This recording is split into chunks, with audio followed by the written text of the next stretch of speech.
You thought QVC was just a place where grandmas bought rhinestone sweaters. But behind the cheesy hosts and bizarre gadgets is a sales machine that made billions, more than Etsy or Wayfair. This is the wild, true story of how TV shopping took off in the 80s, used psychological tricks to sell junk at scale, and somehow still survives in the age of Amazon. And yeah, they really did buy that.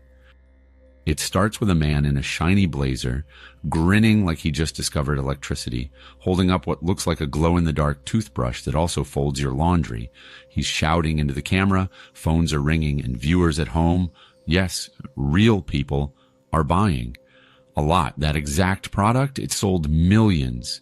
Yes, millions. And it wasn't a fluke. This was just one of thousands of strange over-the-top sales pitches broadcast live on shopping channels like QVC and HSN. But the real question isn't what they were selling. It's how they managed to build a billion-dollar empire by selling what often looked like junk on live TV long before anyone had a shopping cart on their browser. So how did this even work? QVC, HSN. You've probably seen the names, maybe while flipping through late-night cable or visiting your grandma's house. For most people, these are just channels where perky hosts show off gemstone rings or vacuum cleaners, surrounded by dramatic lighting and rotary phones. But in their heyday, QVC and the Home Shopping Network were full-on entertainment empires, broadcasting 24 hours a day, 7 days a week, selling everything from kitchen knives to commemorative Elvis plates. The hosts were half salesperson, half performer. They weren't just talking about products. They were telling stories, making you feel like you needed that limited edition ceramic clown, and millions of people bought in. Literally. Forward to today, and the numbers might surprise you. QVC didn't just survive the rise of e-commerce. It thrived.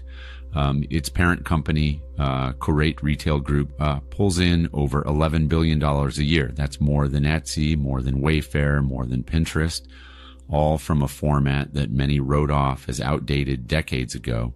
And the viewership, still massive. Millions of people tune in every single day.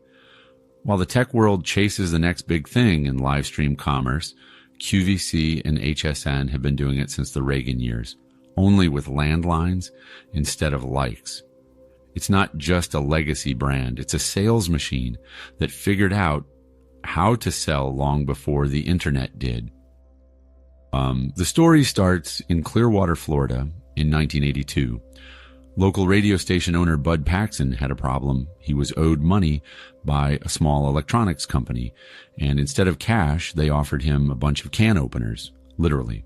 So Paxson and his lawyer friend Roy Spear decided to try selling them on a local cable channel. They put a guy in front of a camera, pitched the can openers live, and sold out in minutes. It was low budget, barely scripted, and completely improvised. But it worked. That odd little experiment became the Home Shopping Club, the first 24/7 televised shopping network. And from day one, it tapped into something no one saw coming: the power of real-time persuasion on live TV. By 1985, that off-the-cuff local idea had exploded into a national phenomenon. HSN went live across the country, and the response was immediate and massive. Phone lines jammed. Operators couldn't keep up. Orders flooded in faster than they could tally them. Viewers weren't just watching, they were participating.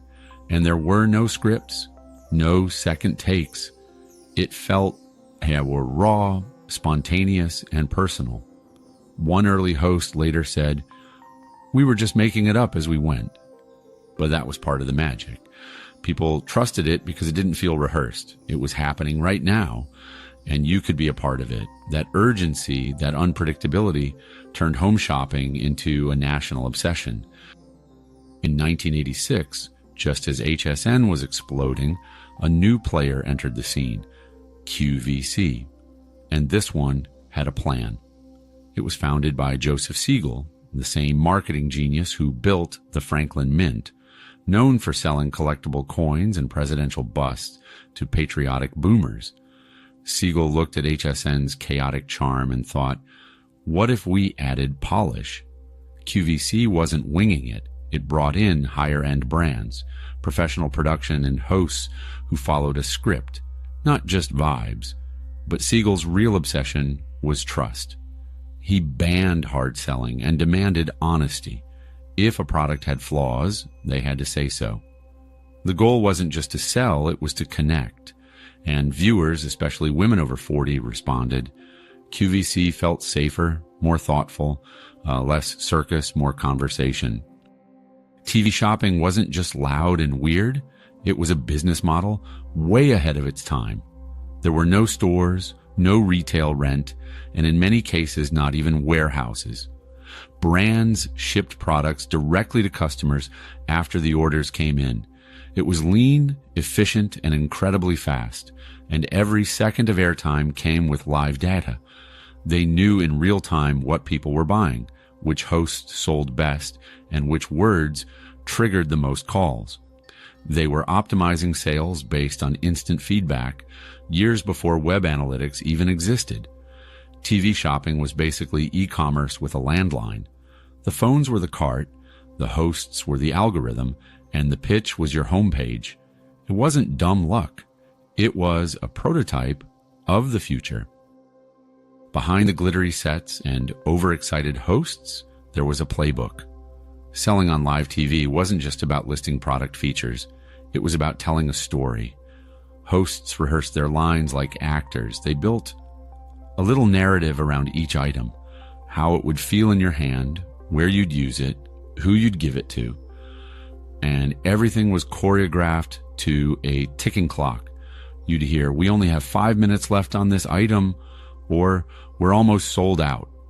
That countdown wasn't random. It was a weapon. It triggered urgency, FOMO, that sudden lizard brain need to act right now. Shopping became performance.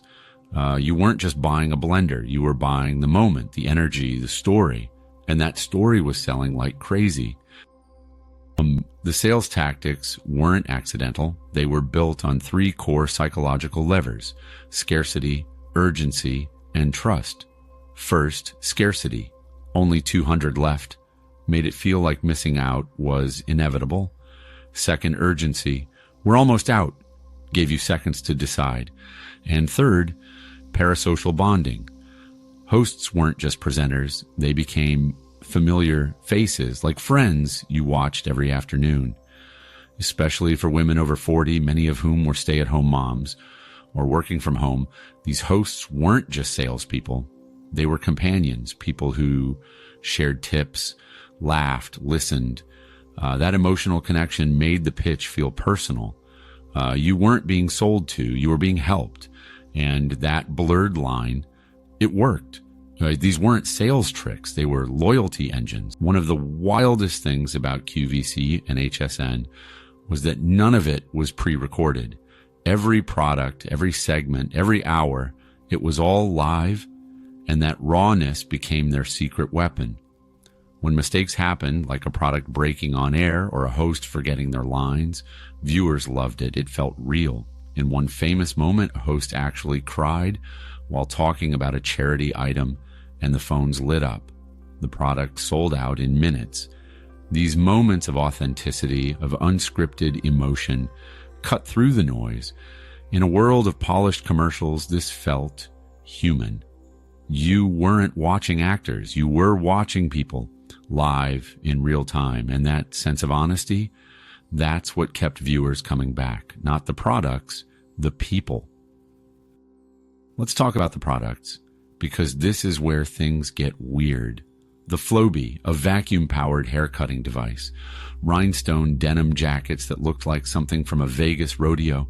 Crystal angel figurines that lit up and spun in place. These weren't just novelty items.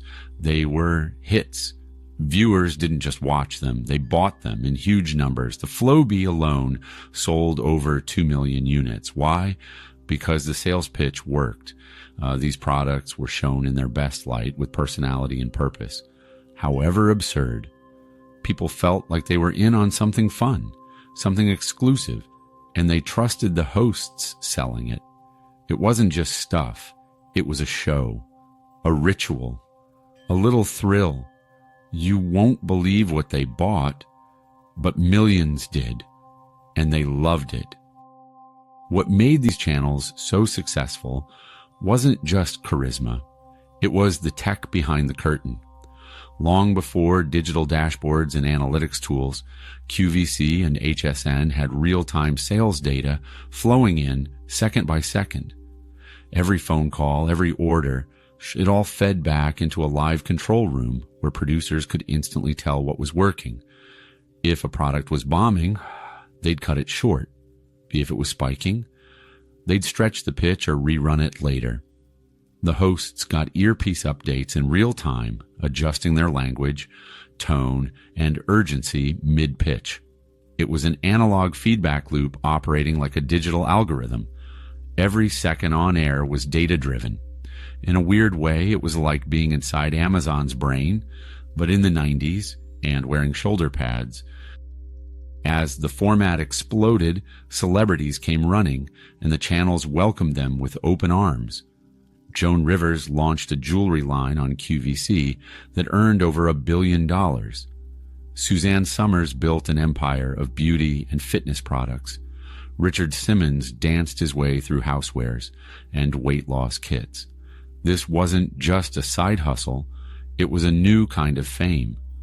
These channels let stars own their brand, connect directly with fans, and pitch like pros. And audiences loved it. Seeing a familiar face talk directly to you at home felt personal. These were proto-influencers before Instagram, before YouTube. QVC and HSN created an entirely new way for celebrities to monetize personality, and it worked shockingly well. As both networks grew, it became an arms race, QVC versus HSN. Like ESPN versus Fox Sports, but instead of sports rights, they were competing for kitchen gadgets and pearl earrings. They poached each other's top hosts. They fought over exclusive brand deals. They upgraded sets, lighting, production quality. One would add a new studio camera. The other would build a bigger stage. The rivalry pushed both companies to innovate constantly. HSN leaned into the fun and flashy. QVC doubled down on elegance and trust. The result? A billion-dollar industry that was improving faster than anyone realized, and viewers, often the same viewers, happily switched between channels, chasing deals and favorite hosts like they were flipping between HBO and Showtime. By the 1990s, shopping TV was in its golden era. QVC had gone public in 1992 and revenue was through the roof. Millions of people were watching every day, and the products, more ridiculous and profitable than ever. People were buying thousands of Beanie Babies on air, creating micro economies in real time. One segment could move more merchandise than an entire mall. Viewers were setting alarms for launches, calling in on multiple lines, even organizing viewing parties. It was communal, thrilling, and incredibly profitable. These channels weren't fringe anymore. They were cultural machines.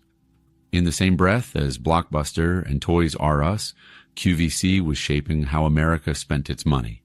At its peak, shopping TV didn't just sell junk. No, it sold joy.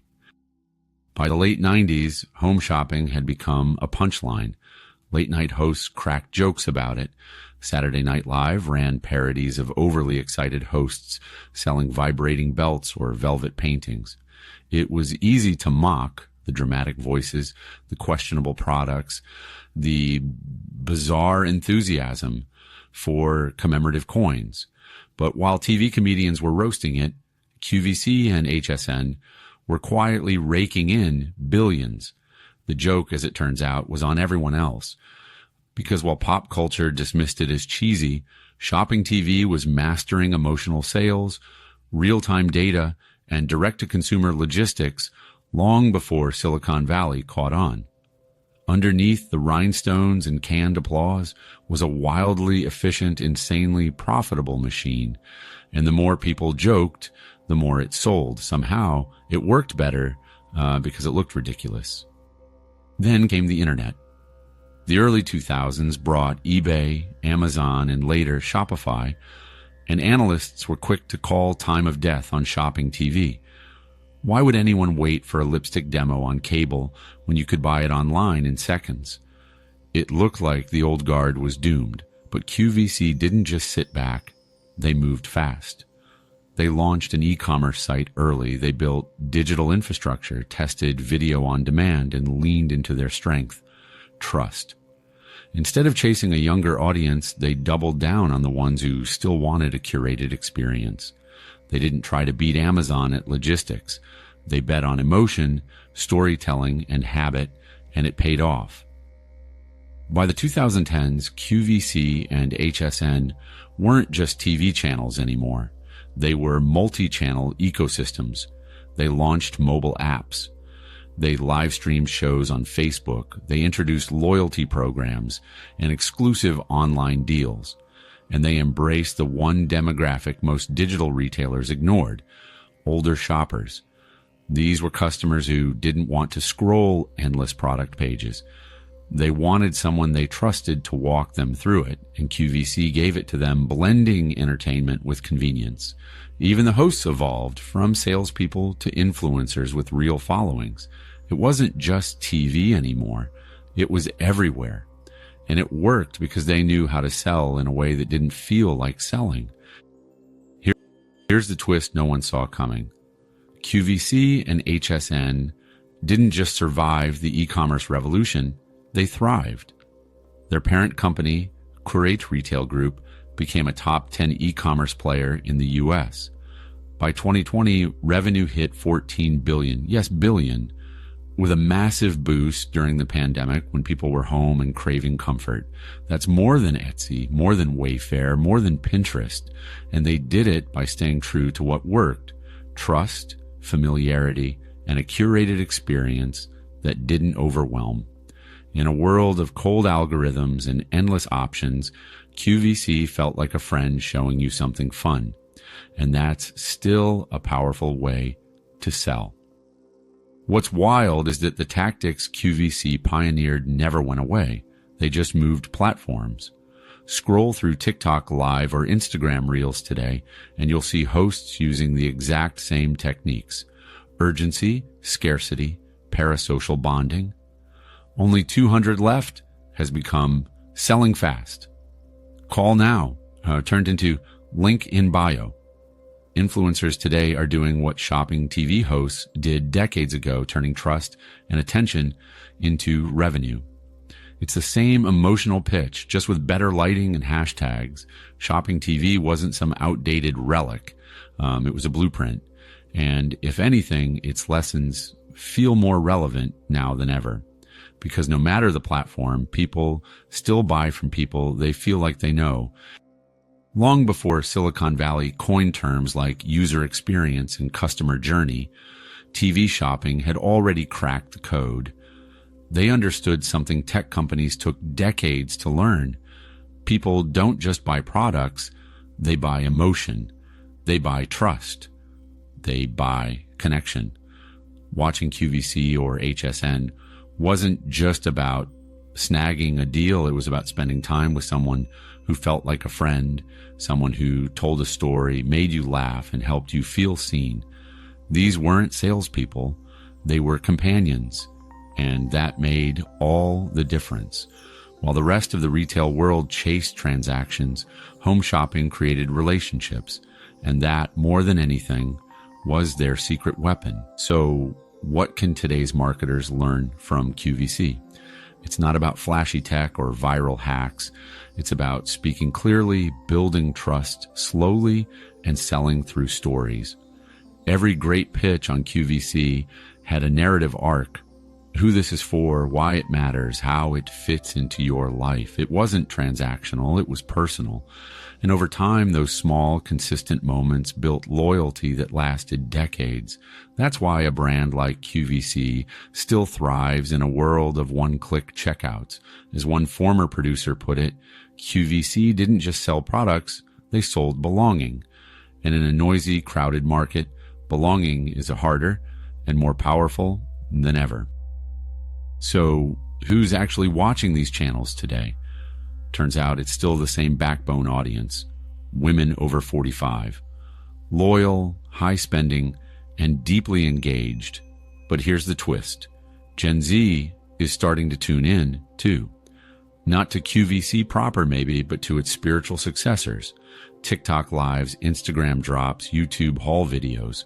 They're watching micro-influencers pitch beauty gadgets, clothes, and crystals with the exact same energy QVC perfected in the 90s. The camera angles are vertical now, and the catchphrases have changed. But the core format, it's nearly identical. Turns out the few. So let's go back to the question we started with. How did this ever work? How did people spend billions on fake diamonds, Flowbee haircuts, and collectible spoons? The real question might be, why does it still work? Because deep down, we're all wired the same way. We want to be part of something. We want to be guided, entertained, reassured. And when someone we trust looks us in the eye, whether through a TV screen or a phone, and says, "You're going to love this," something in us still leans forward. That's not just sales. That's human nature, and no algorithm can quite replace it. If this story made you look at QVC a little differently, maybe even respect the hustle, hit that like button and subscribe for more surprising deep dives like this. I'd love to hear from you in the comments. What's the most ridiculous thing you've ever bought? And did it actually work? And do you think live shopping is making a real comeback? Or is it just nostalgia in a new wrapper? Let's talk. These old school tactics aren't just history. They're a mirror for how we still buy today.